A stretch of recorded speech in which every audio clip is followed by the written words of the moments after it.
pew, pew. I am Thanos. I shall win. Ooh. Oh, Thanos. Whew. All right. Store's closed. Everyone's out. We're ready to record. Please tell me you have topics to talk about this week. No. You gotta be kidding me. Don't you come up with any of the topics that we talk about? No. Why would I? I'm just a pretty face. Well, what are we gonna talk about this week? Boobies?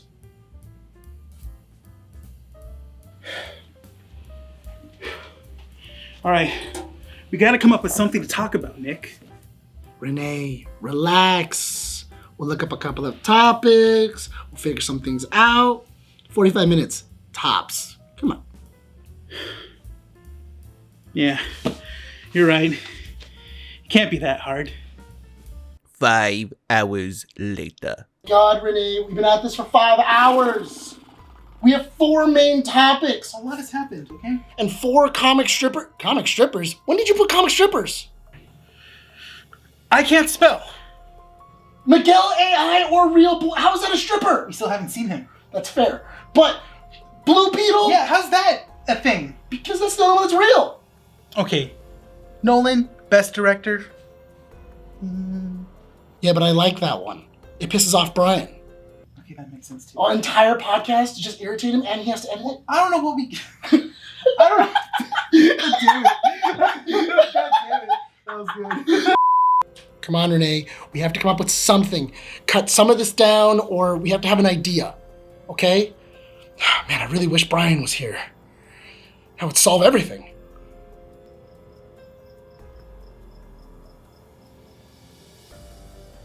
I have an idea.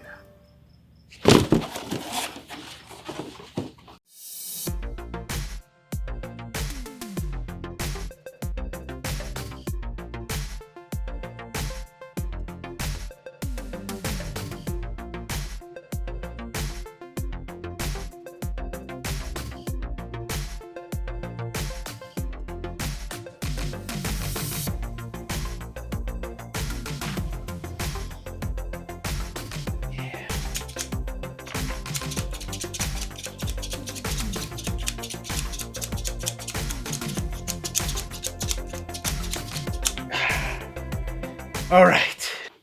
Ooh, mwah, beautiful.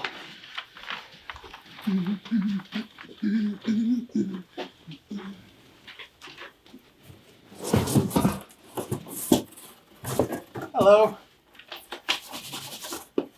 right. Let's get you sit.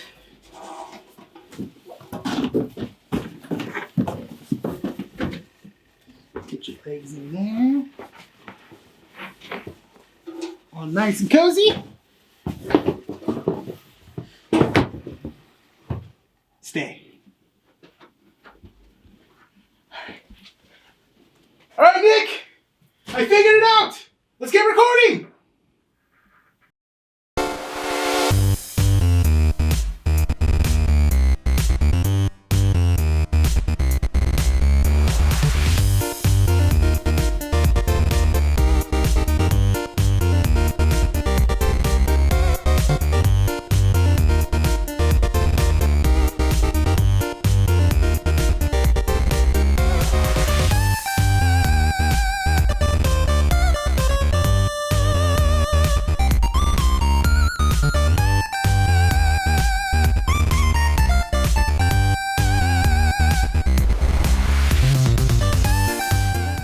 Recording at 12920 Philadelphia Street, Whittier, California at Undercity Comics. Keeping Up with the Nerds presents issue number 131. 131, yes. My name is Nick Valero. Renee. And welcome to the show. I'm not gonna lie, I totally that was like the last thing on my mind. For it a was, second. It was the last thing on my mind this week. Well, if anything, Bryan can fix it. Yeah, it's Bryan's fault. It's Bryan's fault. In case you guys haven't noticed, Bryan has left us. We have not. He's not physically here. He's not physically here, but we have our own little friend, Boba Bryan. Boba Bryan. Boba Bryan is here with us. And what do we do when Boba Bryan's here? Boba drinks. Boba drinks. It's just we had to. We just had to do it. It's Boba Bryan is here. He actually demanded it. Yeah, he was He was saying adamant. some pretty outlandish stuff if we didn't do it. I mean, it was ridiculous. Bryan, if that was true, don't say anything. Yeah. So, welcome to the show, guys. Yeah. Today we have a pretty packed episode. We're going to be talking about a couple of things. You know, how was your week though? It was good. It was good. It was pretty good. I've been really grinding on God of War Ragnarok, and then just last night I have finally finished the main campaign. Hey, it was fun. Nice. It was fun. Man. How did you like it overall? In case anybody hasn't finished Yeah. God of War Ragnarok. I don't know what you did. It's a solid game. Yeah. I enjoyed the hell out of it. You know, it was so good. No, we won't go over anything that's spoilery for the game. Yeah. I mean, it's Ragnarok, so I mean, if you kind of know what happens in Ragnarok, Yeah. that kind of happens in the game. We won't talk about anything that's like super revealing, because honestly, those are really cool moments, and I would hate to take that away from anybody. Definitely. But what was your experience with God of War? So playing it, I was really interested to see how it was going to end. You know, you're starting it out. You know, Atreus is older. Kratos is now kind of more like letting Atreus do his thing now. Yeah. And along the way, you know, you see he's growing up and he's developing more and stuff like that as a god. And and it's pretty interesting. You get to see great character arcs between past characters and then new characters as well too. It was so interesting because I was watching a behind the scenes of God of War Ragnarok, and Christopher Judge was talking about, the guy who plays Kratos, was talking about interacting with the actor that plays Atreus. And he goes, it's so different from the last game because when he was little, I was really watching out for it. Like when we were doing scenes together, he would really just kind of do what I said to do. Like he would just whatever, He would take it to consideration and then Yeah. actually follow it. Yeah, he would follow what exactly we were saying. So like whether it was the direction or anything else, he would just do it to the letter. Yeah. And when he came to being in Ragnarok, he was like, can I do one for you, one for me? Or like, I have an idea of how Atreus would do this. Or, you know, oh, I think Atreus would say this line a little bit differently. Is that okay? And he was like, yeah, like he was a lot more independent as not only a person, but an actor. And he thought that was so cool. Like he even said too, he goes, I'm watching him grow up, and it's so hard for me to kind of recognize this small kid is becoming an adult right in front of my eyes. And he even said, so I kind of knew what Kratos is kind of feeling and how the game progresses. You start seeing more and more independence and everything. So that was really cool. Yeah. Yeah, it was really, really fun. And then to see how it, you know, ties it all together towards the end was really good. The music is amazing. The music is so good. Music is so good. I think after I finished it, I was playing the music in my car for a while. Yeah, I really liked it, especially the final act in the game, which is really cool. Really epic. You know? So many different parts in that last part are really cool and really fun. It reminded me of, you know, when you fight Boulder. Yeah. You know, it's the same thing, you know, with a final boss in this one as well too. And it didn't like wrap everything up, but it did kind of ended one thing, but then, you know, it opened a door for Atreus, and then it kind of left you basically a little window was open for Kratos at the same time. Yeah, it's interesting to kind of see, because I was talking to you about it while you were playing it, and I was saying that some of the greatest moments inside of God of War Ragnarok has to be the moments where where Kratos is talking about the past games with people in the Norse mythology, and he's kind of like, and people are just kind of amazed of what happened in these games and the things he did, and you know, oh my gosh, like you're like, that's a joke, right? Like that didn't actually happen, and he's going, no, that's you didn't really kill. Was it the three? You didn't kill the Fates. The Fates. Yeah, because I thought it was so funny that one of the characters just goes, "Hey, is it true?" Like it was more. I thought of it more as fable when I heard it. Yeah. And he goes, "Why? What did you hear?" Yeah. He goes, "Well, I heard that Zeus killed you, then you went back in time. Then you went to go to the Fates, and then you then murdered the Fates. Yeah. So that way you can then reverse time and then kill Zeus. Yeah. He's like, yes. And he goes, yes. And they're just like, wait, what? It's like a super convoluted kind of story. And then he's like, yeah, that happened. Yeah, that happened. that was true. Or what was it? Oh yeah, you don't have the seahorses in your land, brother. Oh yeah. And then he starts talking about the battle with Poseidon. Yeah. And then he goes, yeah, I murdered one once. And then the water horse is like, ah. He goes, you probably shouldn't bring that up. That's probably a bad idea to bring that up. But yeah, so I mean, that game is really cool. If you guys haven't played it yet, go check it out. It's a solid. I would say it's a solid 80 hours of gameplay. Like, oh yeah, by far. I was getting sidetracked a lot, and the game does a great job, like how Spider-Man did it too, where it opens a door in these subplots, and you feel almost inclined to do it. Yes. When they mention, oh yeah, when you're in, I think you're in Vanheim, and like one of those dwarves, people that do like the manufacturing and stuff, makes all your gear. She was like, oh yeah, get that orb for me, which I love that character. I love there's like a southern kind of dwarf. Did you manage to get that orb? She's like, I got something special for you. She got the orb. I think I used that armor, like the armor that she gives you for the rest of the game, just because it looked cool. Because and then one of my buddies was like, you can use whatever armor you want. I was like, yeah, but this armor looks cool, so I'm gonna change my entire play style so I can play with this armor. You go. Yeah, same here. And I had to get used to that too. I had to kind of like pick and choose what I needed to do, what amulets went with what. It was funny though, because he then a buddy of mine told me, he goes, if you just max out an armor, you can change the cosmetics of it. You can change what it looks like. Oh, really? Yeah, you can actually change. So if you liked a specific armor, if it's in your inventory, but you maxed out this armor, you can change the cosmetics of this armor, but it has all the stats. Oh, that's good. Okay. So that way you can like have whatever favorite armor you had or anything like that. Anyway, thanks for tuning in, guys. Yes. Just always remember, if make sure to follow us on our socials. Make sure to follow us on Facebook, Keeping Up with the Nerds. Also go to keepingupwiththenerds.com. We have a lot of newsreels. We have videos that pop up there. We also have, the Daily Planet that's there. We're putting up more and more reviews, and we're putting up different stuff like that. So please, go check it out. Go check us out. You can also find us on Instagram and Facebook. I already said Facebook. We're trying to post more on TikTok, and that's like a thing that we keep on yelling at ourselves to do. But Mandy's been doing a great job of taking clips from the podcast. Yeah, she's been doing a great job of it. I would love. I want to do that a little bit more and everything, but. Guys, go check it out. Go add us, subscribe, tell a friend. Yeah. Everything else. If you guys like Boba Bryan, drop a like.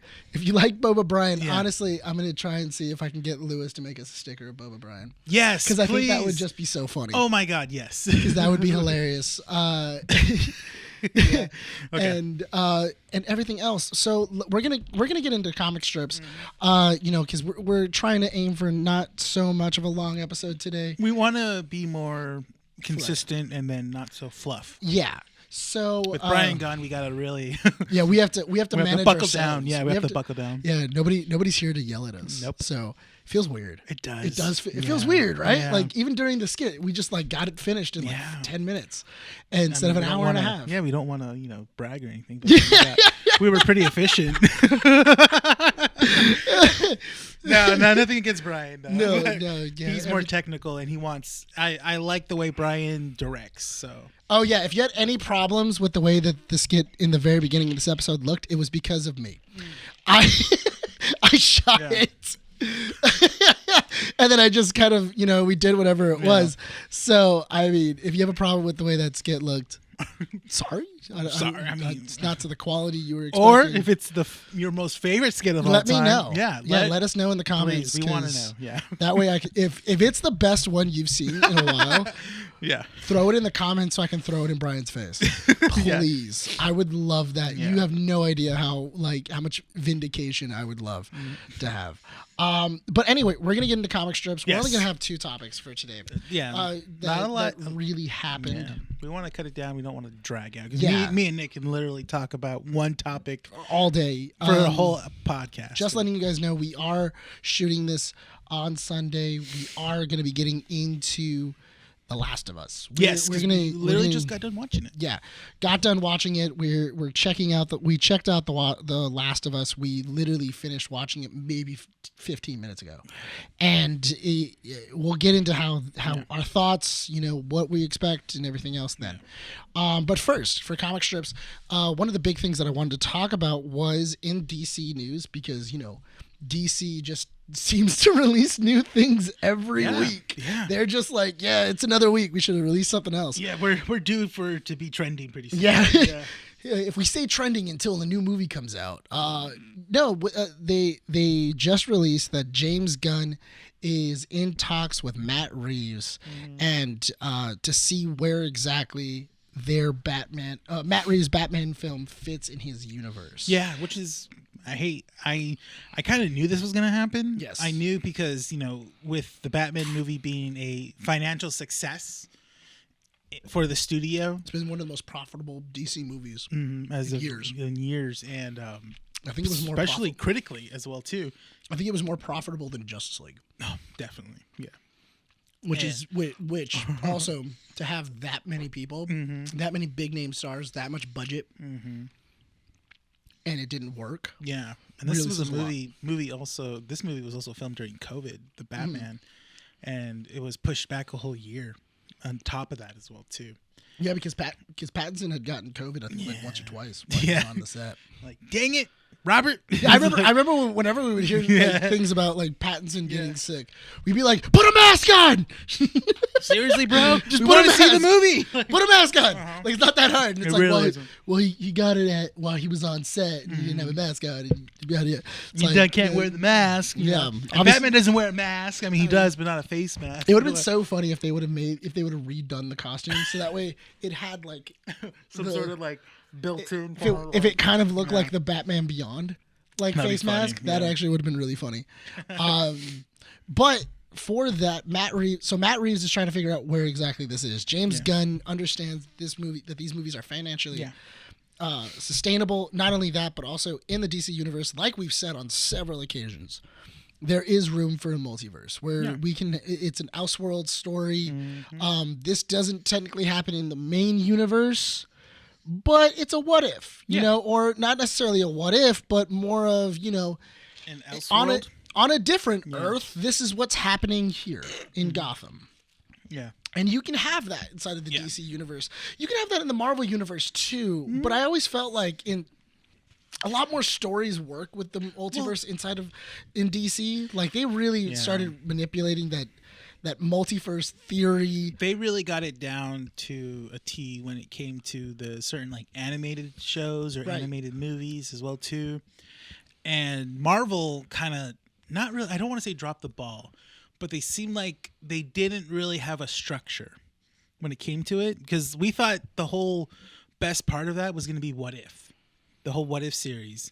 We're going to get different universes, different stories, different vibes, when really it was, Marvel kind of really made it Marvel-y, where it's like, oh yeah, well, these are all connected and stuff, and it's going to all lead up towards the end. I'm like, I didn't want to see that in the first season. I wanted to see all these different deconstructed universes and stuff. Yeah, I actually thought that the CW did a really great job, and I've said it on a couple of different occasions when they did Crisis on Infinite Earths, because they had already kind of established a multiverse. They had already established all that. Oh yeah, there's doppelgangers and there's multiple universes. Yeah. So I mean, I'm not a big fan of the CW verse, but for what they did for Crisis on Infinite Earths, for the budget that they had and the characters that they did, it was actually pretty good, pretty clever. Not only that, but also it was pretty genius to just go, we've been making DC TV for decades now. We've been making it since the early 2000s, the early 90s, late 90s.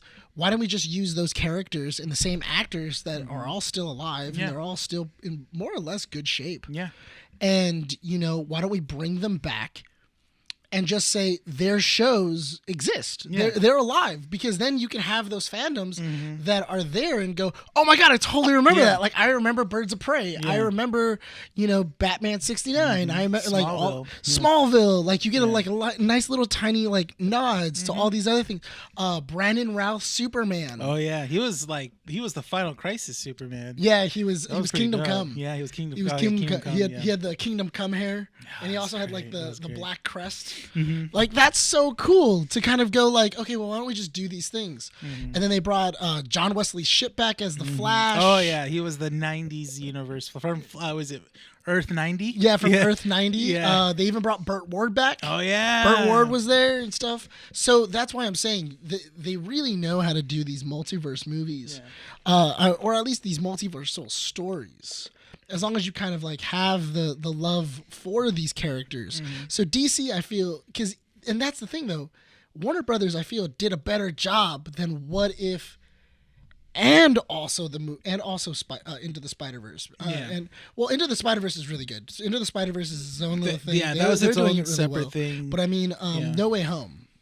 Yeah, well, yeah, that's true. That's the thing. Because No Way Home, yes, it does pull, and it's a great movie, and everything else, but it doesn't. It has this thing where everybody goes like, "Oh man, how is this going to affect the multiverse? How is and a different?" It really didn't. Yeah, like, how is this multiverse going to bring into this one, and how is this one going to do this? Well, that's the thing. It was coming into the hype of like when Marvel announced, "Oh, this is the multiverse saga." That's the thing, though. Yeah. You hyped it and you didn't do anything. And I think they pulled the trigger too early on that, because now with the end of Phase 4 and, in the beginning of Phase 5, which is a good transition that I'm doing right now, we finally, we're going to get finally a structure. Right. With Ant-Man and the Wasp, Quantumania. Yeah, because that was the second topic we wanted to talk about. But it's really cool that Matt Reeves is no, that's true, is talking. We didn't really finish. Yeah. But it's really cool that they're talking. I'm hoping that it's an... I think it's just, they're going to do it. I think they should just call it the Black Label. Yeah. I think they should just call it like, Batman Black Label, or like these are like Black Label like movies. Well, I mean, that's the Call thing. it a day. It's funny how, in my opinion, when fans or just moviegoers in general have to be told that, like, oh no, yeah, this Batman universe is it's its own separate thing. It doesn't need to be part of James Gunn's universe, which I already assume. When it's the Marvel thing, because a lot of people are now used to like, oh, this guy is connected to this universe and he's connected to everything else. But that's always been DC's worry for like the longest time, where they were going like, oh no, if we have a Batman here, we can't have a Batman over here. Yeah. And that was the whole reason why Batman couldn't have a TV show for the longest time. That's true. And that was also the reason why Tom Welling could never be in the Superman suit, because they were like, oh yeah, he can't be Superman. No, because he can't be Superman. He's playing Clark Kent. Yeah. The Superman TV show is about Clark Kent. That's why it's called Smallville. And they even said we'll never see him in the suit. Like, and they never even called him Superman. No, they didn't necessarily. They called him the Blur, or the Blur, or they'll say the Red Streak, or they'll even say like his nicknames, like Man of Steel, Man of Tomorrow, and stuff like that. They would do all these other things, but the thing is that in Smallville, it was supposed to branch off into a Batman show. It was, and it was supposed to be 20-year-old Batman, and he was supposed to be in that original Justice League, and then Warner Brothers was giving him a lot of heartbreak about it. So I can totally understand.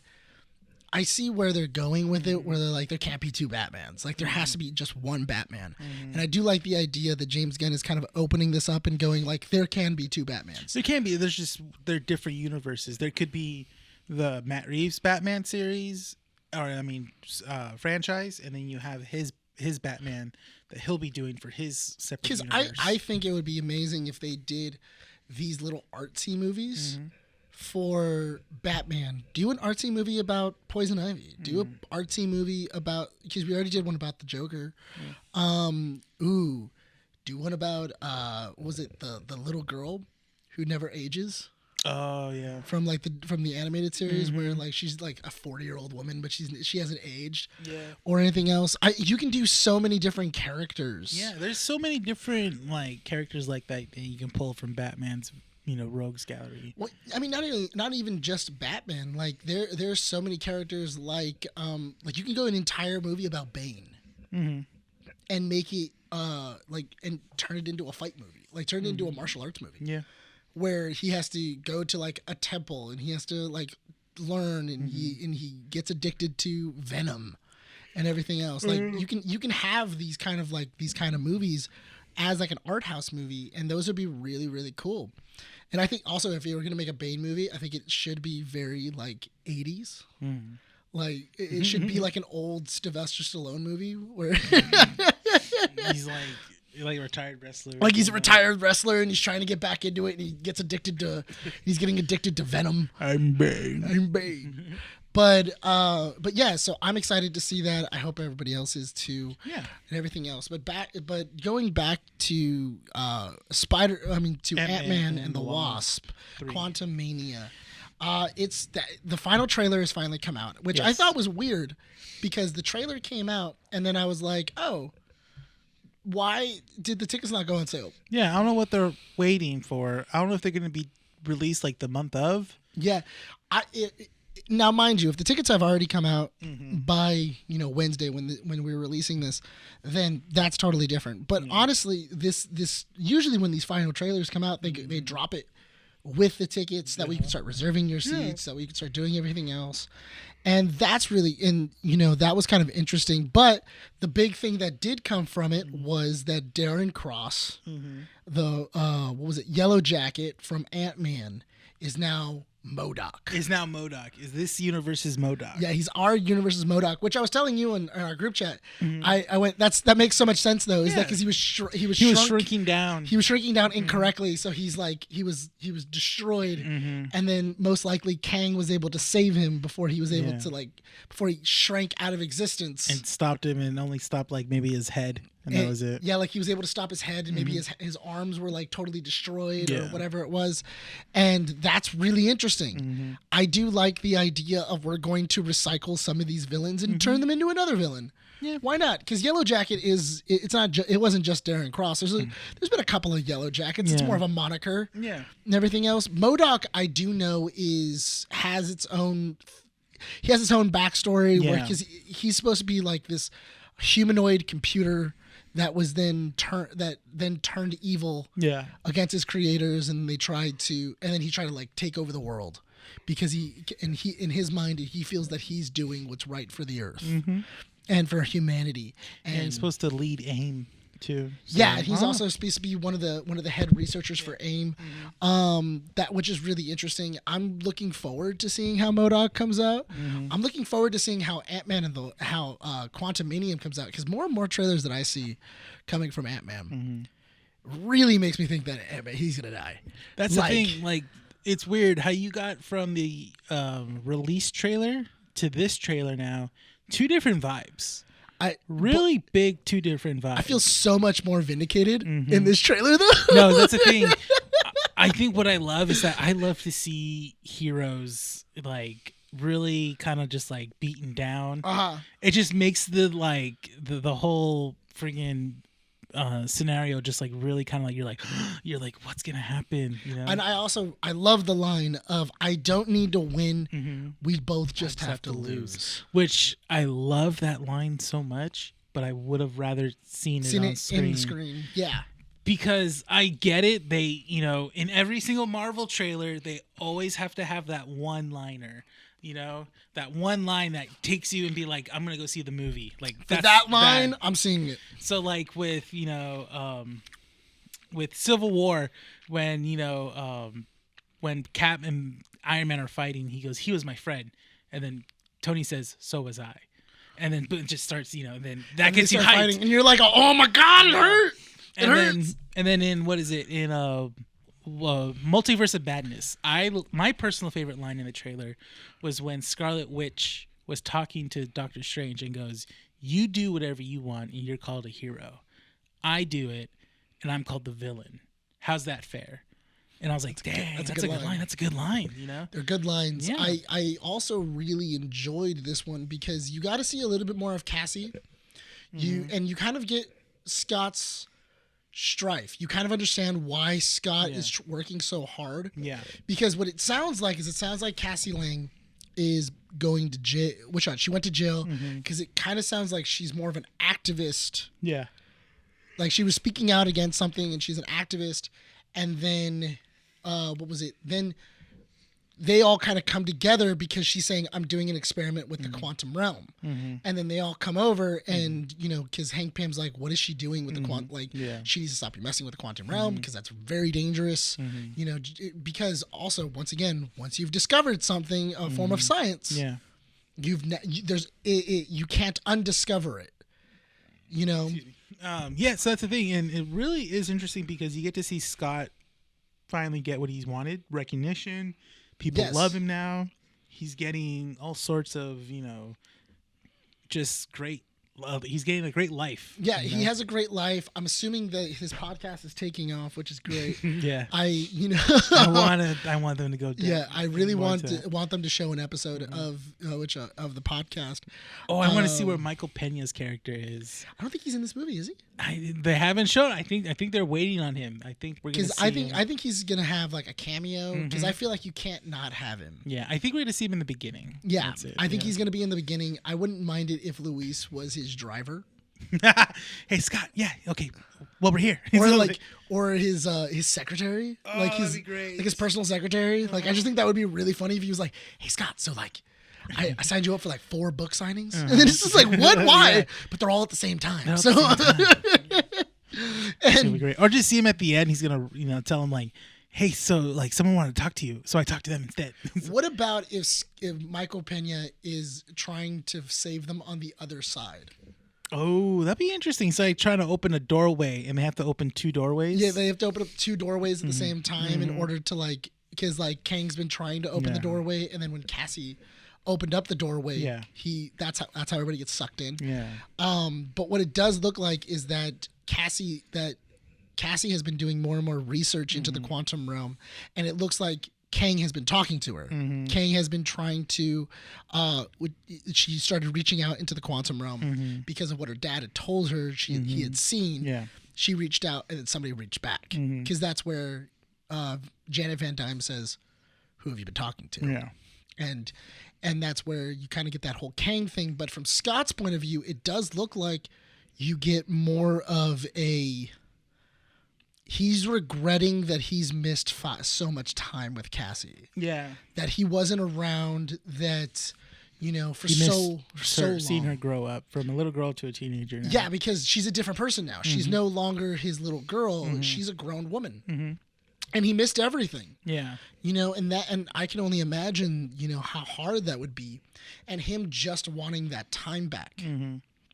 And him realizing that even with his, you know, with his life and the way that everything's going, that he still isn't making time. And all of this is his fault. And what he wants is that time back. And I was right. It really does sound like they make a deal. It really sounds like they make a deal. I know. I'm really interested to see how it's all going to play out. I want to see how Kang looks like he's going to escape from the quantum realm. Yes. I don't think Ant-Man or Scott Lang's going to die per se. I think, if anything, we might get him trapped in the quantum realm. See, that's also the MacGuffin that we have of like, we've been to the quantum realm, or we've gotten out of the quantum realm, so you can't be trapped in the quantum realm unless like you're specifically holding on to a key element that they need to get there. But the Pym particles, unless, I really do think that Hank Pym's gonna die for sure. Yeah, you know, I can see that more I think likely. If anything, Hank Pym is gonna die. Maybe Janet. Maybe Janet. You know, because that's pretty heartbreaking. But I do feel that Hank Pym is a little more likely to die, just because you can then say an Ant-Man dies, and I do think that would be interesting if he dies in the suit. Yeah. If he goes, you know, and he's been working uses on the it, suit, and he uses the suit, you know, one more time to help fight Kang. Yeah. And that's like the last time. Because he even says too, like, if I put the suit on one more time, I could die. Yeah. And everything. And I think that would be a nice little send off to Hank Pym. Yeah. He's the reason why he sacrifices himself to get them out. Yes. Yeah, that'd be cool. I like that. And then, you lose one figure and, he gets to say goodbye to his wife, his daughter. And then, I feel, because I've noticed that all of these new movies, they kind of feel like they're all family movies. They're all very much about like family and staying together and everything else. So, I mean, I'm hyped about it. I think I'm more interested in this one than Doctor Strange, because Doctor Strange, I was interested in it because of Multiverse of Madness. I mean, because of No Way Home. Yeah. I was more interested about that, and I thought that was going to connect more. Which that was the weird thing, is that you really did feel that, like, because I remember early talks were like, Tom Holland's going to be in it, after what happened there. So I thought it was going to be an A and B. Yeah, movie. That's the thing. And it made it seem like that too, because you have Doctor Strange connected to it. And, well, I don't know, maybe it was COVID that really kind of like threw everything for a loop. Because originally Doctor Strange was supposed to be in WandaVision. Yeah. But because of COVID and scheduling conflicts. That's why it says, please, and they even say too that the dreams that she's having, or the commercials, is Doctor Strange trying to communicate with her. That's why the last dream says, please consult with your doctor before taking. Yeah. And so it's Strange trying to communicate with her to stop it. But they were also, I think they said they were also afraid that Benedict Cumberbatch would take the spotlight from Elizabeth Olsen in the last episode, at least. He was, you know what? Honestly, they were doing so much in that episode. I think because what does that mean about Wong? That's true. Yeah. Because they did it with Wong going into She-Hulk and Shang-Chi. and Shang-Chi. Wong didn't do anything. He didn't take the spotlight away from them. No, not at all. Or anything like that. And he was in there a lot longer than just like a quick wink to the camera. That's true. Yeah. I don't know. He's Wongers. He's Wongers. Wongers. Wongers. Oh my god. And speaking of which, they're planning on making a Wong TV show. Wong, I would watch that. I would love to watch Wong in a Disney Plus show. You know what? And I would like to watch Wong rebuild the sorcerers. Because Wanda killed most of them. Was it Kamar-Taj? She destroyed most of Kamar-Taj. Yeah. And she killed most of the sorcerers, which is interesting because, technically who's protecting anybody? That's true. She killed 80% of them. Yeah. And so it's really interesting that these movies are kind of coming out. Yeah. But, so I'm excited. As soon as the tickets come out, we're gonna be reserving ours. Yeah, definitely. And I can't wait to kind of see where that goes. But I really wanted to get into it, and I want to give us enough time to have a full conversation about it, because I really feel like we could spend a lot of time on it. Is The Last of Us? Yes. The Last of Us finally came out. First episode, hour and 20 minutes. A long time coming, too. It's a long time coming. It's a show that has been in production for a few years. I think like a decade, I know that the rights got sold about a decade and a half ago. Yeah. Probably as soon as the game came out. Yeah. The first game, the first game came out 10 years ago. Yeah. It came out 2013. Yeah. So, and I know as soon as the game came out, people were already starting to talk about, we should make a show about this. Yeah. So, having it, so this has been years in the making of having it. And you know what? I have to say, I loved every minute of this show. Yeah, it was a great first episode. It was a great first episode. Wow. I mean, the episode killed it. And I think me and you both kind of were surprised. I don't know why we were surprised, because, Sony and PlayStation Studios both were involved, and Naughty Dog Studios. They were all very, very involved in the creation of this show. One of the coolest things that they brought in was the music. Yeah, that was immediately, you hear it in the opening. So great. And we were screaming. We were like, what? Yeah. Yes. Yeah, and I know what I really loved? I liked how the fungus is going over, and you could see it spreading through the United States. Yeah. But it looked like a load screen from the game. Yeah. And I was like, oh my God, that's so good. So cool. It just makes so much sense. And just hear the dun, dun, dun, dun, dun. And you can really tell how much music really brings you into games. Because, because of the music and everything else. Right, Bryan? Yes. Yeah.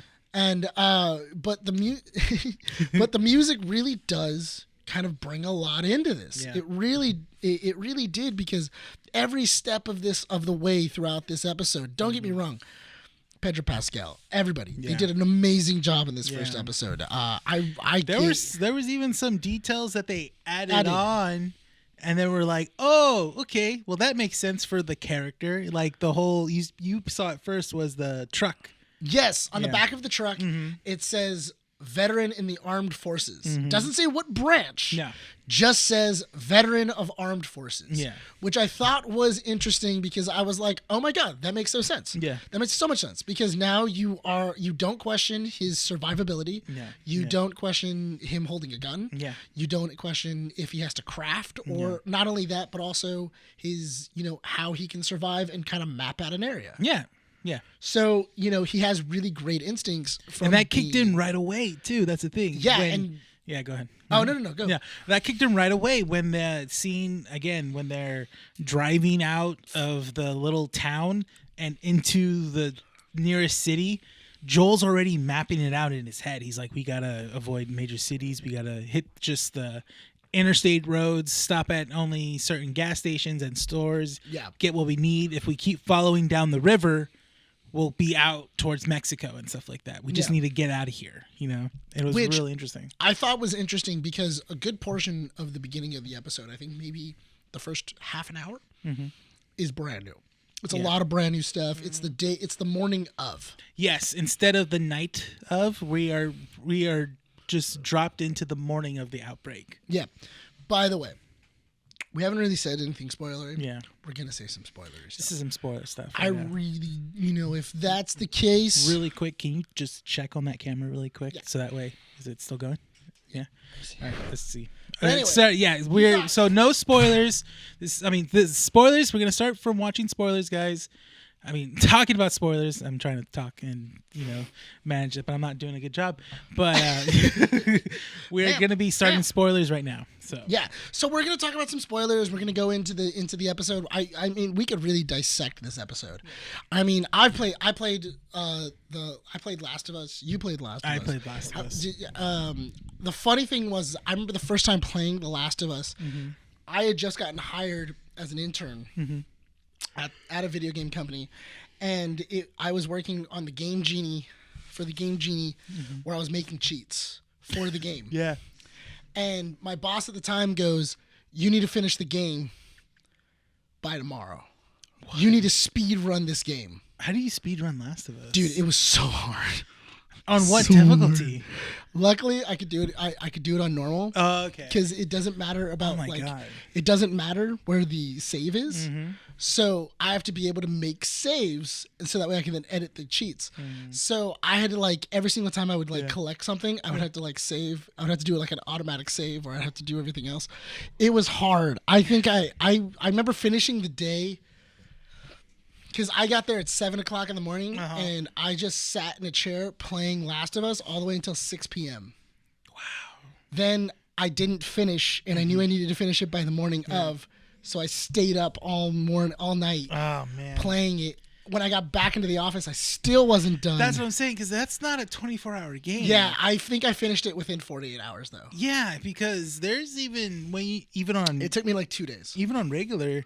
when you're playing on the difficulty of just the normal difficulty, you still have to kind of go through certain stealth missions where you can't really push through those quickly. No, it is impossible. Yeah, because you have to be quiet. So you're moving, you're like this. It was so hard. Because those freaking those NPCs can still hear you. If you're moving too fast, or you step on the glass or anything like that, then they would hear you, and then they would just cut, or immediately a clicker would turn around and kill you. Yeah. And so I remember being so frustrated, because I was trying to speed run as hard as possible, and it wasn't, and everything else. So, not to mention, you gotta conserve your ammo.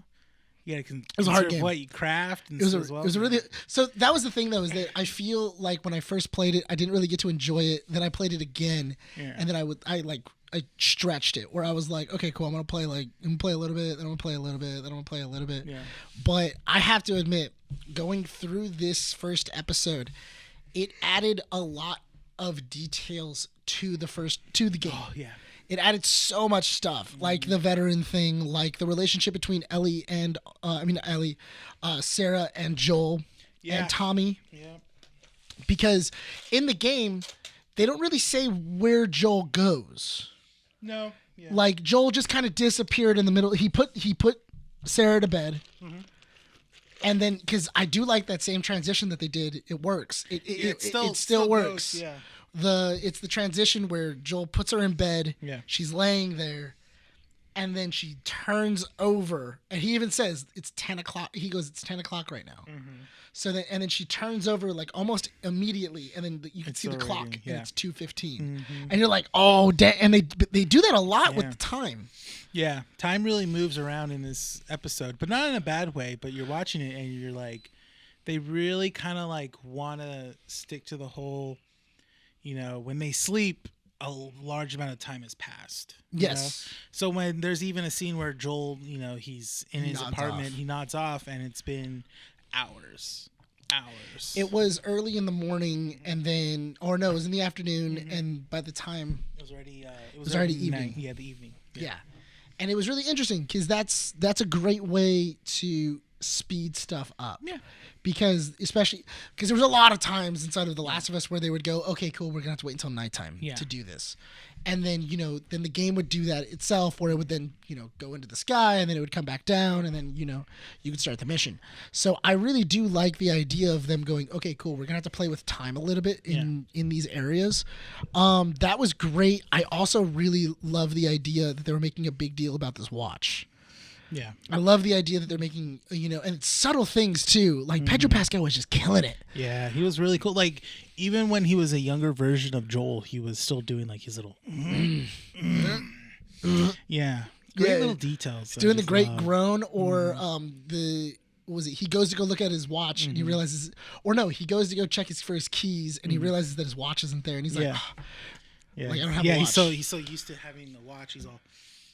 And he realizes, oh yeah, my watch is broken and everything. And I thought that was really cool. There's so much stuff because once you get to nighttime, it's almost like they just got the game and then just went, we're just gonna do this live action. Yeah, the whole scene where they're in the truck and you see it in the game too. It's all in the perspective of Sarah's point of view. And that's how it is in the game, that's how it is in the show, in the first episode. It's all tight. You're in the car and you're seeing everything from everyone's perspective, There's the house burning, and then there's the people the car broke down and they're trying to get help, and then Joel's like, no, we got to keep going. I'm like, this is verbatim. Like, this is shot by shot. Yeah, I thought it was so interesting, too, because you still remembered lines from the game, because... right as they were saying them, you were saying it, and I was like, man, all right, cool. You still remember the lines. That's good. I still remember the lines. Yeah. So good. And what was it? I love the idea of somebody will come, somebody's gonna roll through, and I do love that idea of like Joel's a survivor. Yeah. And no matter what, he's gonna survive whatever he has to do. No matter what it costs. Yeah. Yeah. No matter what it costs, no matter what he has to do, Joel's a survivor, which will pay off towards the end of the series. You'll see. Yeah. So I'm excited about that. That's gonna, that whole thing is gonna be great. When we first started watching the episode, you were like, they're gonna end it with Ellie. They're gonna end it with Ellie getting met. It's either they meet Ellie or they find out Ellie's infected. Yeah. Yeah, in which you were right. Yes. You were right. Spoiler. But yeah. Yes, that is how they end the episode. Yeah, because I feel like you can't go too much far into it. Like I call, it does make sense. You're doing that whole, I want to say like 30-minute epilogue.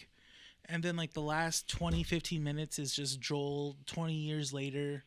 We get to see where he's at. He's doing odd jobs, but then also smuggling on top of that as well too. Yeah. And then but what I love is that you're not seeing the brutality of how Joel is right away. They're really saving that, but it's being talked. It's being mentioned. You can also see where Joel is, where he's very slighted. He's very much slighted just because of, there's that one scene, because I actually really did it. I really loved it. Because just the way that you can see how the world has transformed, because right when you get to 20 years later, you're following a little girl who's wandering the wasteland. Oh, yeah. And right when you do that, you then see the little girl. She shows up to the QZ and in Boston, and they start checking her out. And immediately, without having to tell you what's going on, you kind of understand what is happening. Yeah. You realize that the infection is now gone on for years. They're a lot more understanding of what is actually happening. They have a lot more information because you can see signs on the wall that says this is what these are the symptoms. This is how much time you have until to cut off a limb. Yeah. If somebody is bit or anything. And they're telling you all these little tiny things. They even show that they have a little monitor. Yeah, it's like it kind of. I guess it's like maybe like a little. I think it tests your skin if there's fungus on it. Yeah. Or it could have been like a little like the diabetic pin that I have. Could be. And it just like a small little nick, and it just kind of tests your. It could be it could be like a thing on the blood, or it's taking like the air, because it kind of sounds like compressed air when it goes in, but it could just be like just like really quick. But that's not the point. They go into it, and you can kind of see how ruthless the entire world has become. Yeah, like as soon as you're infected, that's it. That's it. We're done. And you see that because this little girl, she goes in, the Fedra are there, and they're asking her just like simple questions. They're just going like, okay, where did you get that scrape? How long have you been out there? Were you alone? Yeah, it's weird how so calm they were, and so gaslight, how easy it was to gaslight the little girl and just be like, what kind of food do you like? Once we take care of all this, we want to know what your favorite food is. We'll get you food, we'll get you fed, we'll get you some new clothes and some toys to play with, and then just automatically, take this medicine. Just take this medicine and you'll be fine. And then immediately cut into a fire pit where they're burning infected bodies, obviously. But then we see Joel and this new character that we got introduced is Tess. And was that Tess? Yeah, that was Tess. Yeah, that was Tess. Tess was the one that was burning the bodies? Yeah, she's like, I can't do it, And I want to say that was Tess. No, I thought it was just a regular. Was it another girl? It was just a normal person because Tess wasn't with Tess yet, because Tess was being held by the guys. Oh, that's what it was. Okay, I thought it was Tess. Because remember, she even says what are you gonna do? You're gonna hold me here all day? Yeah.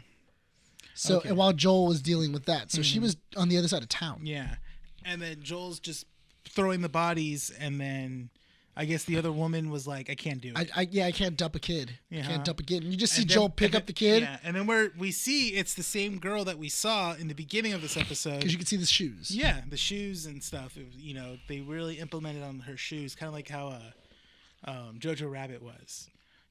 And it was kind of like really, but we get a tone of this new world. Yeah, it's harsh. That's it. You got to survive in some way. There's no ifs, ands, or buts, which is interesting. And even Joel picks up the body of the little girl and just throws her in there, because he knows that's how life. it is. That's life now. This is it. Life. This is it. This is the new norm, And it was interesting. It was really cool. You get to see that, and you can tell that this series, or the show creators as well too, they're like, yeah, we're not going to hold back. This is it. This is the new world. We have to show how brutal it is, how everything's changed. Humanity is no longer around, Yeah, and that's the really interesting thing about it. And you know what? The cool thing also, and we were talking about it, was that a lot of video game adaptation, like anybody any studio that's thinking about, we're going to adapt a game, or we're going to adapt a video, some kind of like animated thing or anything like that. Yeah. Take this as like the point. It did amazing. People loved it and everything else. They basically just redid the show. I mean, the game. Yeah. The show just rehashed the game with like a couple of added things because they were like, thematically, this would fit a lot better. Yeah. We need a little more, because the thing is that you're not going to get those little moments when Joel and Ellie are walking around for like long periods of time, or when you're searching to get these stories that Joel usually tells Ellie, or, questions that she asks him or anything else. So we need to be able to show it instead of tell you. Yeah. And that's great. And you know what? And they did cut corners when it came to, we're going to get here to here. Especially to the part when, they changed up a pretty good amount of stuff of why Joel goes after or wants to go after Robert, as opposed to we got to get Joel and Ellie together, and then they have to go on in this main arc and stuff. Yeah, like that. it's kind of like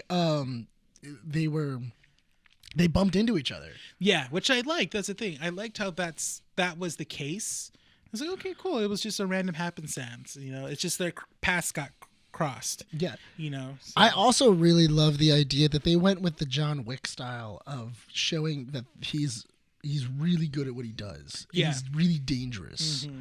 Because everybody is afraid of him. Oh yeah, Because even Robert was afraid too. He's like, "What about your man?" Yeah, and that was an interesting change too, because it was always kind of suggested that Tess and Joel may have been dating, kind of. In this one, they were just like, yeah, they're dating. Yeah, no, they're definitely an item. If not, then they're really close partners. in a way. Yeah, because they are smuggling partners and everything else. I think that in the game they used to date or they were dating. It's something happened. Something's there and everything else. But the whole entity of this really shows what happens when a studio goes to the developers of the game or of the content that they're recreating. Yeah. And then goes, how should we do it? How do you think that we should do this? Do we how do we shoot this? How do we do this? What's the best way to do about this? How can we tell this story the best possible way? And having the original creators really makes that difference. Because they got the music that got you into the world. They used the same kind of camera movements. They used they're using the same stories. And I'm thinking they used background concept pieces because it looks like verbatim the game. The game. Whole it was Boston. Yeah, I was like, oh wow. This looks just like a piece of the game in real life, Yeah, and they really did do concept art really well for it, and they did all these other things, and I loved kind of seeing the relationship between Ellie and Joel. They're together very shortly in the game. I mean, in the episode. I do like too that we haven't gotten a real moving clicker yet. We got a person that was stuck in a wall. That was fully infected. Yeah, it was a fully infected where they just become, where they become spores. They're starting to become spores because that was a big thing too of like if a clicker's dead and it's been sitting here a long time without being burned, it then turns into a spore and that can also infect you because you breathe it in and then it infects you. Yeah. That was the whole reason why you had the mask. Yeah. And it's so interesting because that was beautiful, like to actually see a full-on clicker like attached to the wall and everything else. Can't wait to see a bloater.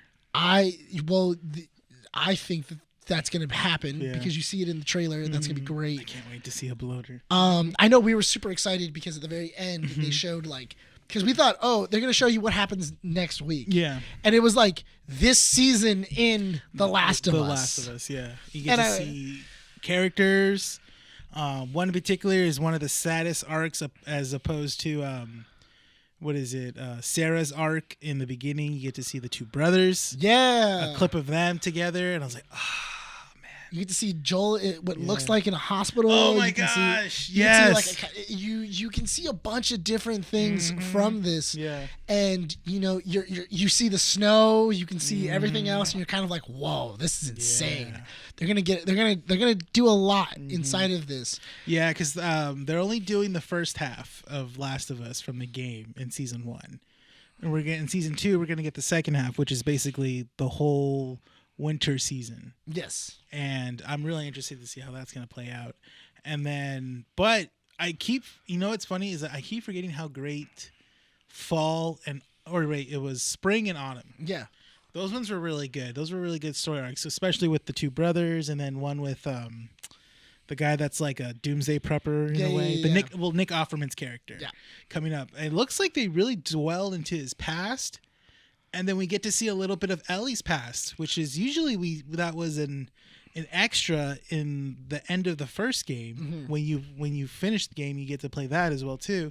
But it looks like no, they're going to show us add a little more into it. They're going to show us Ellie and her best friend and what happens to them. how Ellie gets infected and stuff like that. How she got bit the first time. Yeah, how she got and bit the everything first time, and what happened to her exactly. Yeah, and that.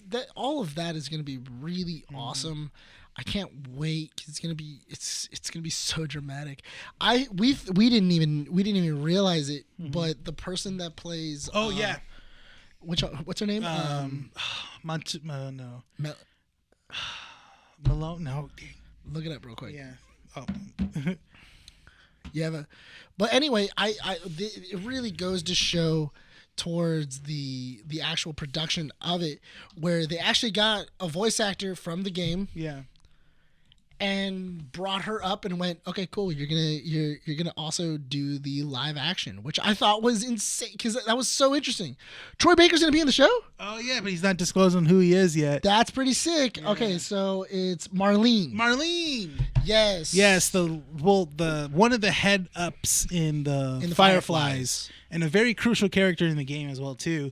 The original voice actress is playing the live action rendition of Marlene in The Last of Us. Yeah. And it's so interesting because she's talking about it in the featurette at the very end, and she's like, "Well, I mean, I've been with her for decades. Like, I know this character because this is the first time I've stepped into it." Again, it's so cool that they're finally kind of like,